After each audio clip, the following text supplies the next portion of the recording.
Ikhwela lityala mawethu, ikhwela lityala sizukulwane sikaphalo. Mawethu thothisana namathotholo nindiphulaphule. Mawethu cikana mabona kude nindiphulaphule. Mawethu hlalani ngendawo zenu nithule nithi cwaka. Ingaba siphina apha, ingaba sisembizweni yini na? Tyhini mfondini sisemgidini, yangena inkwenkwe ebhomeni yafunga yajika yaxolela usijula ijacu. Usuka entabeni kwedini, uyindoda ngokunto yakwakrila, uyindoda ngokunto yakwathangane. Zubuye nesimilo kwedini, zungabi inkomo enetshoba kubazali bakho, zungabi ngumanxiwa kamilimbuya.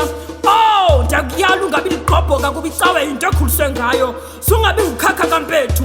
Indoda yindoda ngezenzo, ngezenzo indoda emadodeni. Yiyo loo nto ndisithi ubuhle bendoda ziinkomo zayo. Nitsho mancinci uba ndithetha amampunge. Kwedini uthe funa uba indoda ayibhetyebhetye ubudoda bufundelwa buyela esikolweni, ukubetha abafazi, ukugila imikhuba, ukwenza ubundlobongela. Loo nto yenziwa indoda yomXhosa. Ababezibiza ngamadoda bagcwele intilongo zange bakwazi ukuthatha inxaxheba njengamadoda basuke bayichamela. Yiyo loo nto ndisithi indoda iphatha iphethe kuba kakade necepha liziyele etyeni.